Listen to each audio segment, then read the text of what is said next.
Duty நண்பர்களே, இன்றைக்கி எங்கள் வீட்டில் மதிய உணவு என்னன்னு பார்க்கலாமா? சாதம், புளிச்சக்கீரை கடைஞ்சது, ரசம்,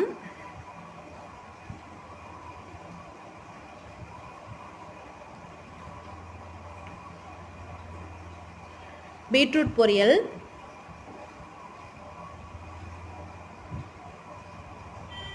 சீம்பால். ஒரிஜினல் சீம்பாலுங்க. எங்கள் வீட்டுக்கு பக்கத்தில் ஒரு 2 நாளைக்கு முன்னாடி கன்று போட்டிருந்தது அந்த சீம்பால். இது வந்து திரட்டுப்பால். இந்த திரட்டுப்பால் எப்படி செய்யுதுன்ட்டு நான் இன்னொரு வீடியோவில் உங்களுக்கு சொல்கிறேன்.